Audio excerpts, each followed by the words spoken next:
What is going on? Final community. I'm only drinking one beer tonight. Damn it. Got to ride my bike tomorrow. So I'm sporting my Wake Forest gear. Cycling jersey. Got this from one of the team riders. Got a very cool back. Got to show this off a little bit. Sorry. See if you can see that. Yeah. But I saw him wearing this jersey. I was like, dude, what is the deal with that? I've never seen that before. And he got me one. Because I guess he likes me. He's a good dude. Yeah, let's get back into it. Doing this jazz run. Mostly jazz. I don't have a description for this. I don't know why. I know I got it in the set of records that I got from the town of Marshall here in North Carolina. They got devastated during Helene. I was there in 2023. That's how long it's been since I've had these records and since I've been doing videos. But we've got The Chase, Gene Ammons and Dexter Gordon. Recorded live at the North Park Hotel, Chicago, Illinois. Looks like the notes were done January 1971. This is recorded on July 26, 1970. I love Dexter Gordon, and I can get into some Gene Ammons. A lot of his stuff's a little light, not upbeat and boppy or hard enough for me. But I saw this, and they're wiping their faces with towels, so that's a good sign. They're laughing about it, of course. So we got Gene Ammons on tenor sax, except a song 2. Dexter Gordon on tenor sax, except song 2 on side B. Jody i.e. Christian on piano, John Young on piano, Rufus Reed on bass, Cleveland Eaton on bass, Wilbur Campbell on drums, Steve McCall on drums, and Vi Reed, that's Vi Red, Viredd on vocal. These songs are 10 minutes long, 13 minutes long, and 5 minutes long. So there was no way this was not going to be awesome. This is on Verve. No, sorry. Good Lord. Prestige. This is one of the labels there. I was very excited to get this because Gene Ammons is underrated. Like I said, a lot of his stuff's a little light. It just doesn't get there for me personally. But if you can get some stuff with him jamming out, it's good. So I'm going to go off memory. I remember this being totally badass. There was one song that was kind of slow. Maybe that was the Lonesome Lover Blues, which is 13 minutes long. But everything else was kick-ass. Upbeat. They're rocking. They're going back and forth. A lot of interplay between the two. Great album. I've never seen this. Pick that up if you see it. We've got Laurindo Almeida, Ray Brown, Shelly Manne, and Bud Shank. The LA4 is what they're called in this collection of players. Laurindo on guitar, of course. Ray Brown on bass. Shelly Manne on drums and other percussion. Bud Shank on alto saxophone and flute. If you've been watching my videos, you know that I've been into Laurindo Almeida for quite some time. He's kind of like my, I don't know where he's from. He's like my Latino Charlie Bird, I guess. Excellent guitar player. Everything I've seen him, everything I have of his is pretty damn great. Let's see. This was 1976 on Concord Jazz. It looks like this is probably when this was recorded as well, in 76.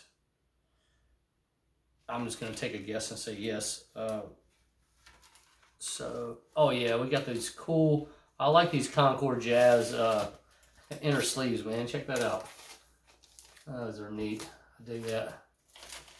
And we got the cool silver kind of reflective labels on there.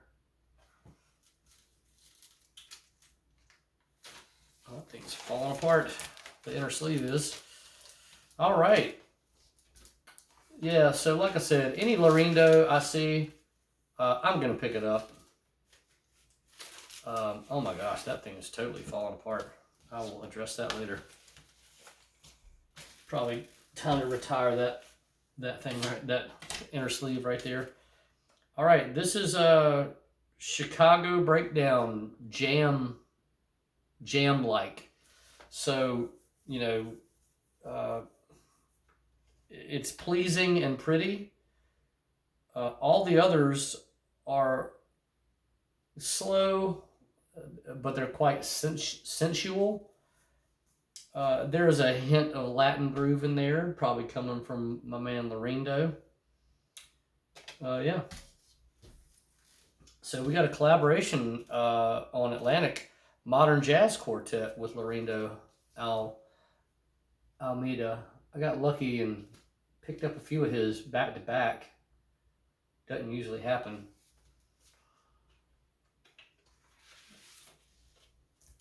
So older Atlantic pressing. Got those cool, pretty Atlantic labels on there. This stereo. Did I say early? I don't know what I'm saying. Don't listen to me. Oh, let's see if I get you a year on this. This is 1965 was the release. I'm not sure when. I'm assuming the music was probably recorded then. So we've got John Lewis on piano, Milt Jackson on vibraharp, Percy Heath on bass, Connie Kay on drums. The quartet is augmented on this LP by guest artist Lorindo Almeida. Well, well, well. Special man. Damn right. All right. Yeah. Can't go wrong with this dude, I'm telling you.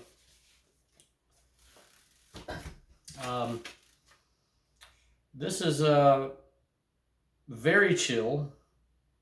It's kind of like chamber music, but if you mix a little Martin Denny in there.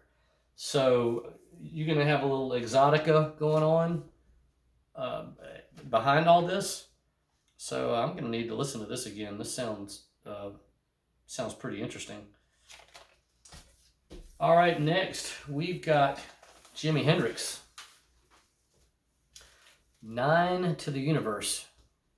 If you have not heard this album, you need to pick it up. It is so freaking good. I'm a big Jimi Hendrix fan. Oh, check that out. Nice inner sleeve there. Hendrix was the man. There's other people that are probably argue, oh, he wasn't the best guitar player. This is on Reprise. Looks like it was printed in 1980.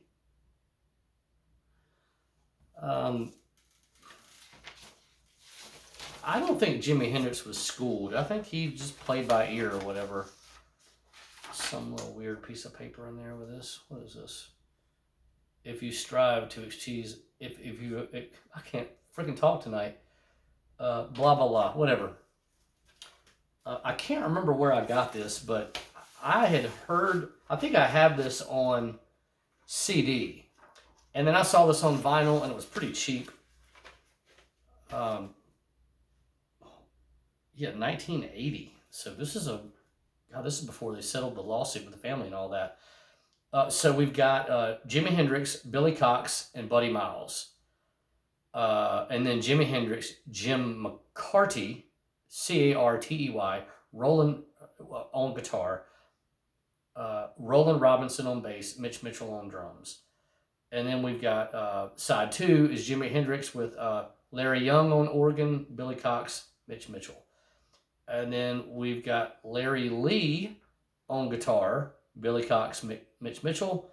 And then the last song is just the standard, Jimi Hendrix, Billy Cox, Mitch Mitchell. So, folks, this is a great freaking album. And I can't believe I found this on vinyl. It's kind of weird. You know, they pressed that. My favorite Jimi Hendrix album that came out was in 2000. It was called just Blues. It's my favorite Jimi Hendrix album. It is completely representative of him just going off, no boundaries, whatever. This is kind of like that. It's so damn good, is my description. He goes out there, but the band members follow him. A lot of times, if Hendrix goes out there, you know, the band members are kind of okay. We're going to keep where we're at, but they go with him on this album or this collection of songs. I'm not sure where they're from. It might say here. No, it does, but I would have to read through all of this. But Nine to the Universe, Jimmy Jam, Young Hendrix, Easy Blues, and Drone Blues. Those are the names of the songs. But fantastic album. If you are a Hendrix fan, you will freaking love this. And if you don't know about the album Blues from 2000 by Jimi Hendrix, quintessential. If you like Hendrix, you have to have that album in your collection, or they come looking for you. All right, I have Zero Doors. This is called Weird Scenes Inside the Gold Mine. This is a compilation. This is on Elektra. This is 1972. It's gatefold.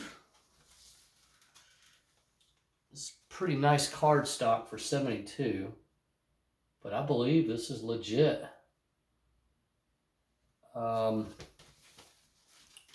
That's a double LP. Oh, some cool labels right there. Yeah, I have Zero Doors on vinyl. You know, who doesn't like the Doors? Come on. What a great band. I got to see, I can't remember the name of it now. I believe Dave was with me. It was called The New Doors of the 21st Century. And they had freaking Ian Astbury from The Cult singing with them. Saw that show in Charlotte. It was so good. It's like my dream come true. I finally got to see, you know, I guess the keyboard player is the only guy still alive or whatever. But I got to see The Doors with one of my favorite singers of all time, Ian Astbury from The Cult. Love that dude. This is a great compilation. These are some songs I've never heard that are on here. That was really my only description. I'll try to tell you some of the songs. Break On Through, Strange Days, Shaman's Blues, Love Street, Peace Frog, love that song. The Wasp, End of the Night, Lover Madly, Spanish Caravan, Ship of Fools, The Spy, The End, Take It As It Comes, Running Blue, LA Woman, 5 to 1, Who Scared You, You Need Meat, Don't Go No Further, Riders on the Storm, Maggie McGill, Horse Latitudes, and When the Music's Over. Yeah, great compilation. If you see that, I've never seen anything like that by the Doors. I'm still sipping on my Foothills Brewing Good Wit. I think is the name of this beer. A little wit beer. Got a little coriander and some other stuff in it. I hope I'm not violating any rules about drinking on camera. I don't think you could do that back in the day in commercials or on TV. The FCC was not cool with that. But I ain't got no show. We got Duran Duran. Damn right. Self-titled. From 1983. 1981, Tritech Music. 1983, Capitol Records. This is on EMI. Yep. So yeah, take a look at this.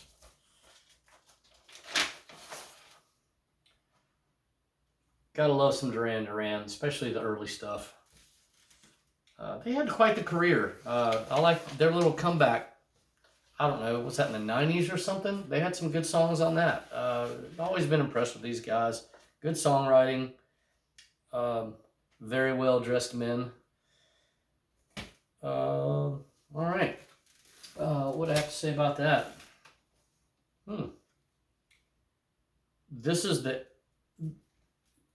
it's the edge of spooky, I guess. Like, you know, the music just kind of has that little spooky-esque vibe to it. You know, if you've never heard Duran Duran, if you have, that probably would make sense to you. And of course, it's dancey. Just solid stuff, solid songwriting. Can't go wrong. If you want to get into Duran Duran, get their self-titled. It's amazing. All right, yes sir. Mr. Charlie Byrd, Solo Flight. This is a stereo on Riverside.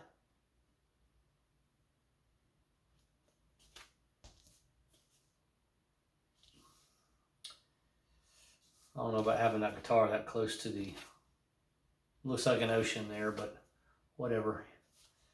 Don't have a date on this for you.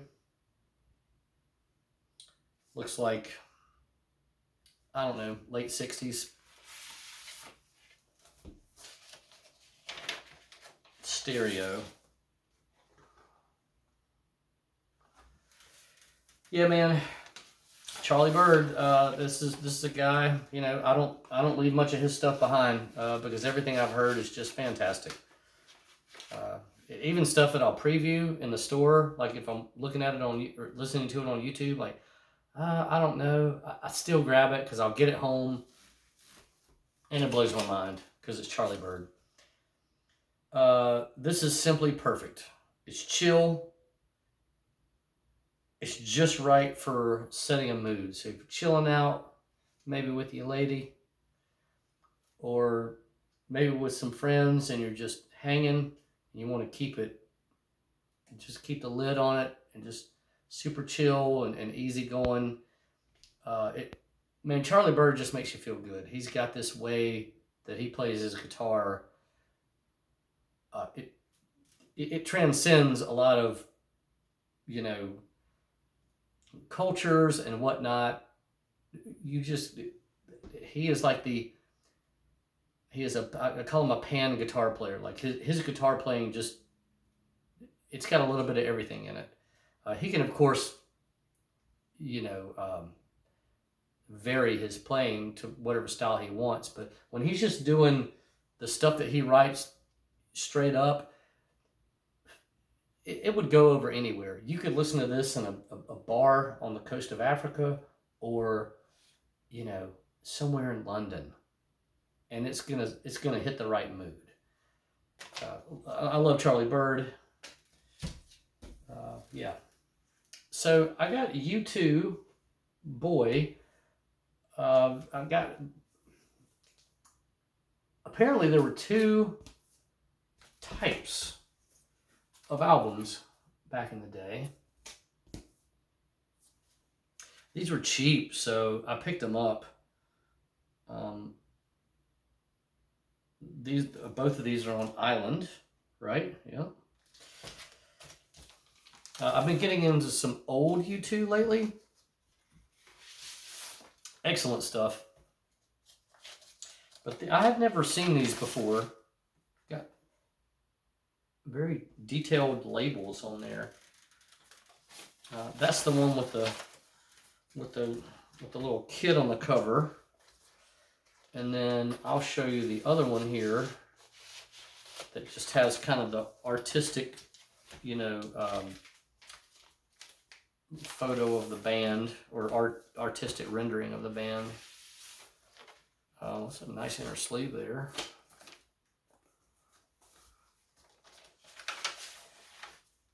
Totally different labels. There you go.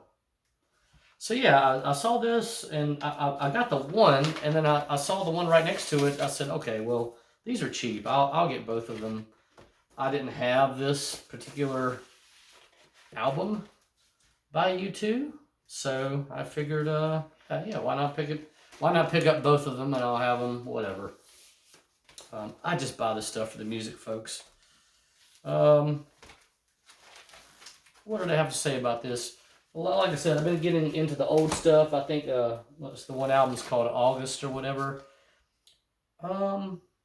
So boy, angular and edgy, ethereal vocals. Bono just doing his thing. It's got a new wave feel, and it is just so good. So if you're looking to get into U2, you never heard them before, probably not a bad place to start because this is a pretty good description of their earlier stuff.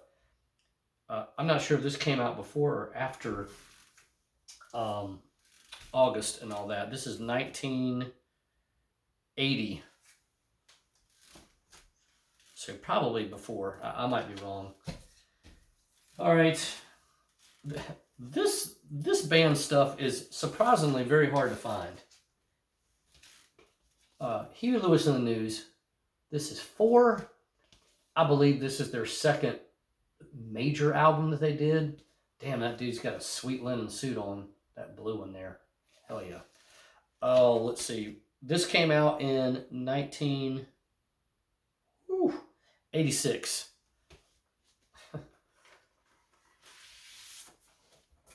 I love their guitar player. He is just a total badass. This is on Chrysalis, probably. Yep.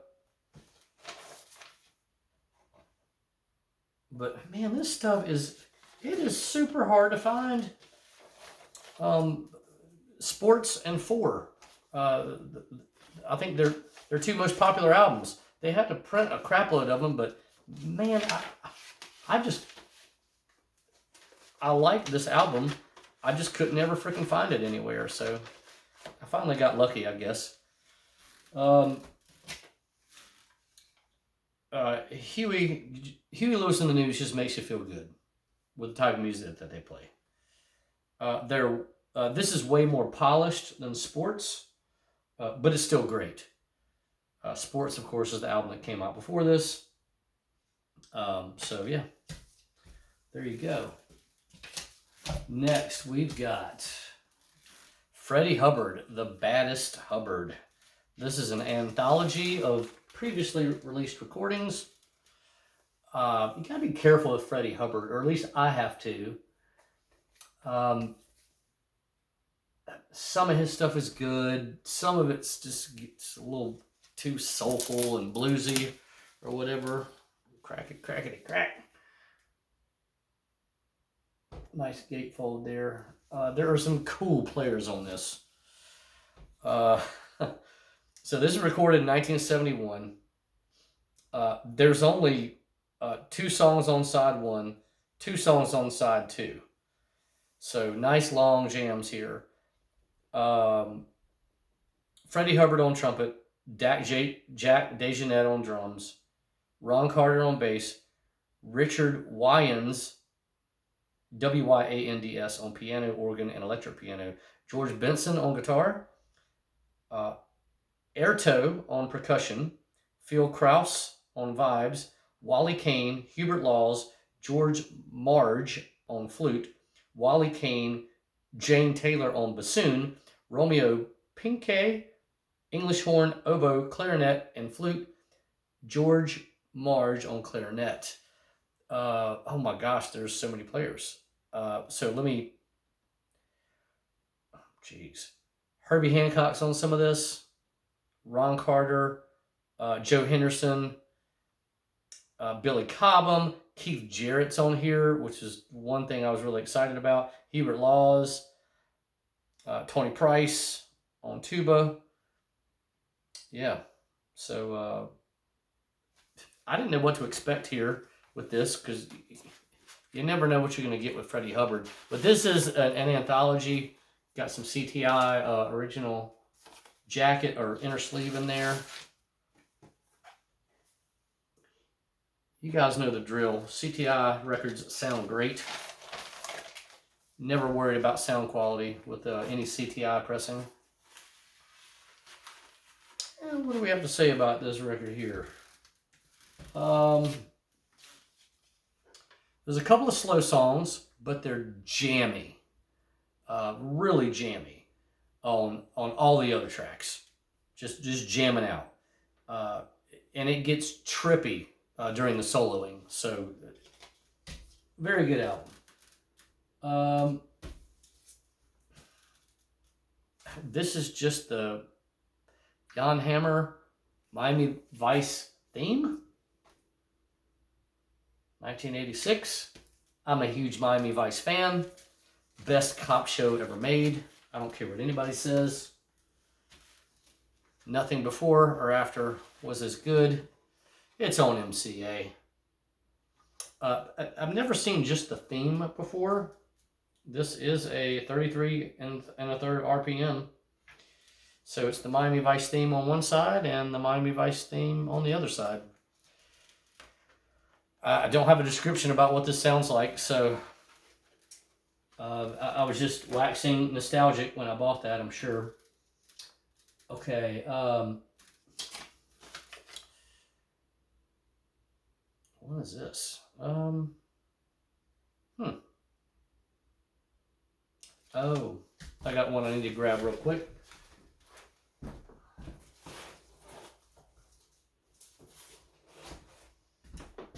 This is Chet Atkins, Sails, S-A-I-L-S. It's a newer Chet Atkins, so I figured I don't. There's a lot of Chet Atkins out there. I don't leave much behind, but you gotta kind of you gotta be careful. There's so much of it. You can't. I don't think anybody owns every Chet Atkins album. I think it's impossible. Mike Lawler, Daryl Dibka, Clayton Ivey, Randy McCormick on keyboards. Rhythm guitar, Billy Joe Walker, Paul Yandell, Millard Green. Guitars, Mark Knopfler from Dire Straits, Earl Klugh. Percussion, Terry McMillan, Larry London, Mark Hammond. Larry London on drums. Also Bob Mader on drums. Mark Hammond on drum programming, Dave Humphreys, David Hungate on bass. We got sitar, we got bouzouki. Chet's playing banjo. All right. Yeah, what year is this? This is 1987. Looks like it's on CBS. Columbia. There you go. This video's running a little long. I apologize, but hey, man, what else are you doing? Yeah, I think I showed you the back there. Let's see about Chet here. Calm, unoffensive, pretty plain. So there you go. But it must be okay. I've got it. Yeah, I don't know if I'm keeping that one. Okay, next we have, all right, this is called Mexican Shuffle. I don't know why I picked this up. I must have previewed it and thought it sounded pretty good. It's arranged and conducted by Ray Martin. I usually don't go for arranged stuff, but it has some cool horns on the front. I'm definitely into I do play a little bit of trumpet, and you know the Mexican trumpet playing when they have like 6 or 7 horns all together and they're all in perfect syncopation is pretty amazing, and it sounds really cool to my ears. So that's probably why I picked this up. This was recorded in Webster Hall. This is 1965 pressing. It's on RCA Camden.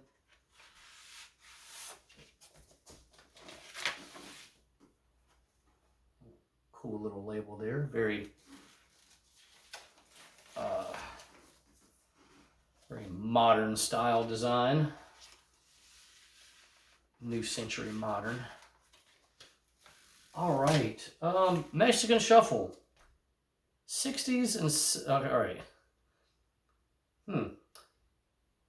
I wrote down 60s and 70s comedy soundtracks during scenes where people are doing silly things.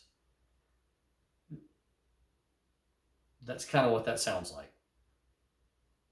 If you're watching movies from the 60s and 70s where people are doing funny things. It's kind of tiki bar. It has kind of a tiki bar, Brady Bunch kind of vibe. Yeah, okay.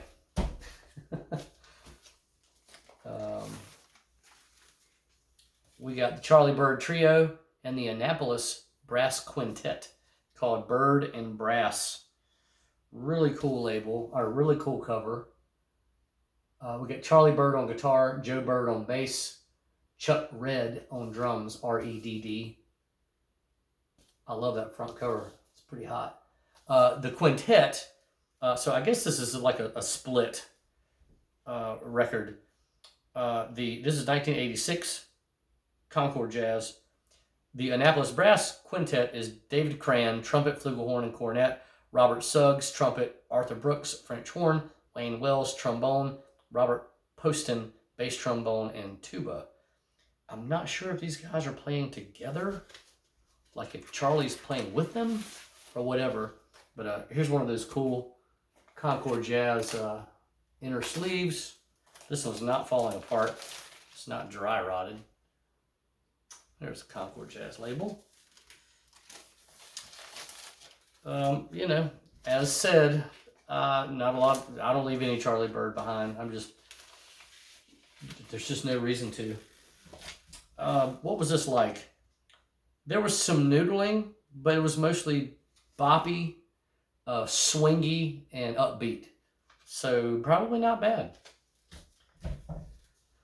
We got Multiplication by Eric Gale. This is a very, very, this album's, I see it everywhere. So I figured I'd get it to see what it was like. This is 1977.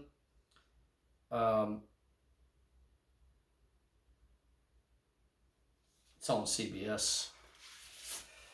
Oh, pretty neat bunny on there. Holy crap. There are a ton of players on here. I'm not even going to begin to say who else playing on this. But this album it's everywhere. You know, so I just had to see what it was all about. I'm usually not the type that's going to like the popular stuff.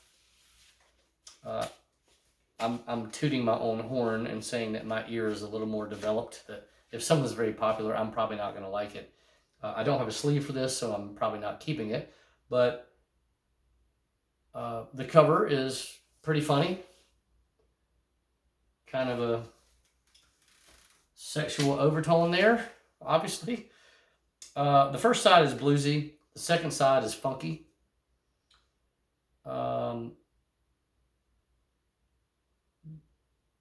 It's light funk on the second side. My description says, the cover says, we're going to fuck. Haha. So there you go. All right, guys. Appreciate it. Hope everybody's doing well. Got some warm weather here finally. This cold winter may finally be coming to an end here in North Carolina. It's been a doozy. We'll see you next time.